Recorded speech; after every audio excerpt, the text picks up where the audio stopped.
Welcome to Emotional Badass, where Moxie meets Mindful. I'm Nikki Eisenhower, your host, life coach, and psychotherapist. And on today's show, we're going to discuss how to find a healer.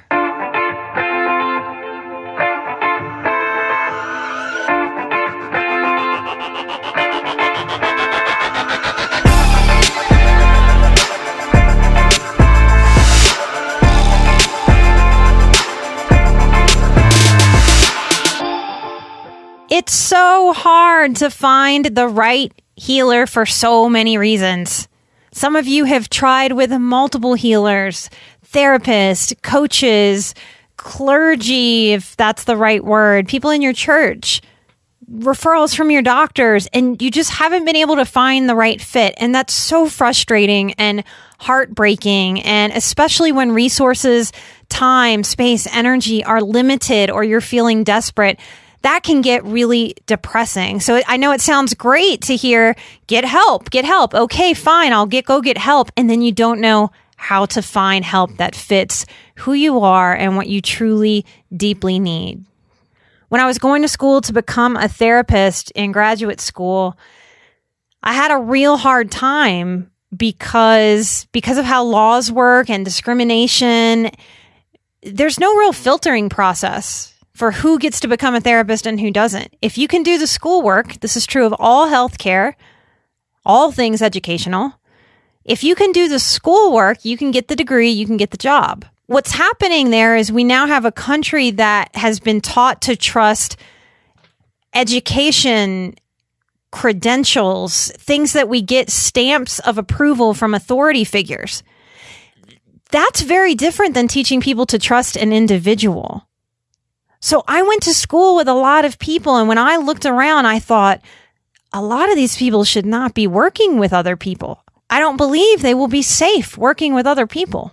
I would go to my professors with these dilemmas. I know other students who also went to professors with these dilemmas. We were told various forms of, we can't require counseling anymore. When you used to go into mental health, into psychiatry, into these fields, working with people, it was required to do your own deep psychoanalysis, to do your own deep work.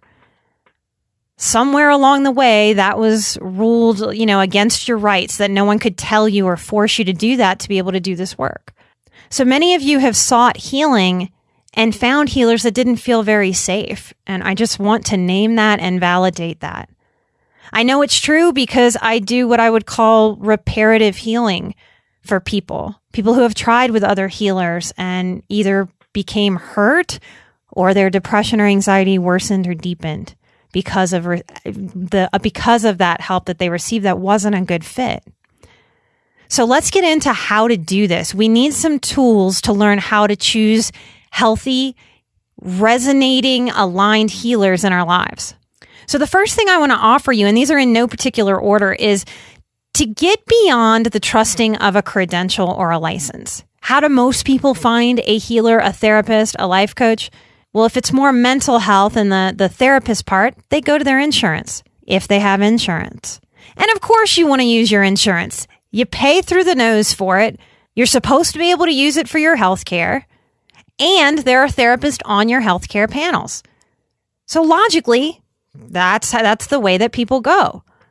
That's all about money and what should work, and has nothing to do with the connection of human spirit to human spirit, of soul care to soul care. And that's what we're hungry for. It's what we're starving for in this country. So if you're looking in the more mental health realm and less in the life coaching realm, you can still go for those credentials. Licensed professional counselors, licensed social workers, mastered social workers. LMFT means licensed marriage and family therapist.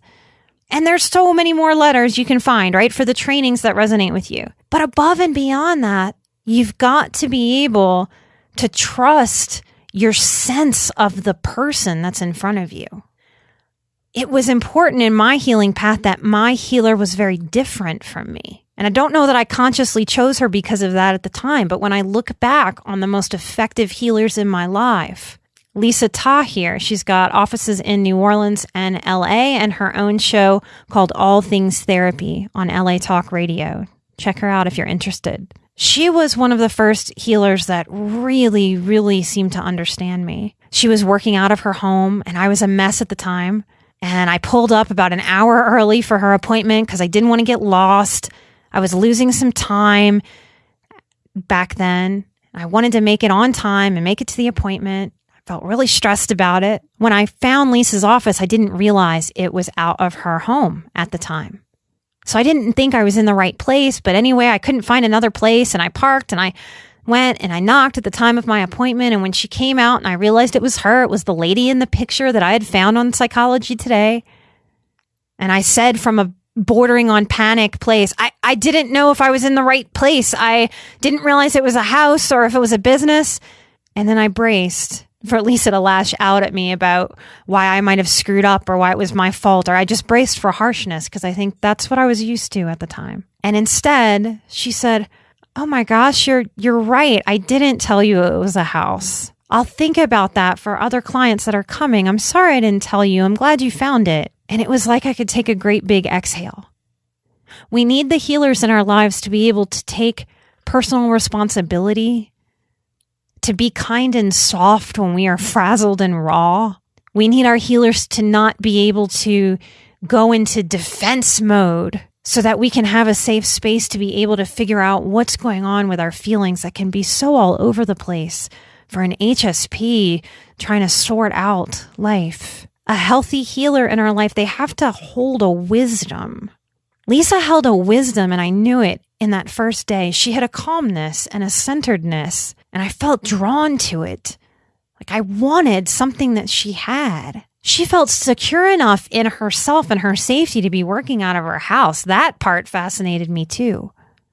So we have to be able to see something and feel something in our healers where they have something, whether it's a sparkle or a calmness or a softness or a kindness or a go with the flowness. It doesn't matter what it is, but they have to have something that we're drawn to, that we want to learn and soak up from them. We need to feel that the healer in our life can sense us and see us and be consistent with us. So how do you find these healers? Psychology Today is a great source. Word of mouth is a great source.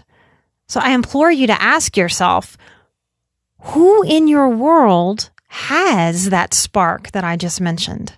That's something that you want. Have you ever asked them, hey, have you ever gotten any help? Who's helped you figure out life? Ask the people in your world who seem to have their life together to you. Who's helped them get there? Take referrals, be open. Talk to at least 3 healers before choosing. We're doing soul work. Our healers' eyes need to light up when we come in the room. Those of you who have been to my workshops or heard me speak, I talk about Toni Morrison and show a video where she speaks about how important it is that the people that we learn love from, that their eyes light up, that we show love through our eyes to another human being. A question to ask yourself in the Find a Healer journey is, what is missing from my life? What archetypal energy is missing from your life? If you're missing healthy father energy from your life, consider working with a safe man. If you are missing a safe mother in your life, consider working with a woman who embodies your idea of mother energy. I have shown up in a sisterly way to my clients who have lost siblings to accidents or to overdoses or to illness. Think about who and what energy is missing and how you might fill that. A healthy healer can answer your questions in a way that feels at least somewhat satisfying to you. Therapists and healers, if you're hearing me, the days of just parroting back, how does that make you feel? Tell me more about that, are over. People listening and resonating to Emotional Badass, you're going to want more from your healer than that parroting only space holding. I hope to empower you to ask healers that you're contacting and inquiring about, hey, are you an active participant in the therapeutic process? Or do you more sit back and hold space? I am looking for active participation in my healing process. And if the answer you get doesn't satisfy, pull back. Try the next one. With a healthy healer, you can notice their imperfections and you can see that they are engaged in their own growth work.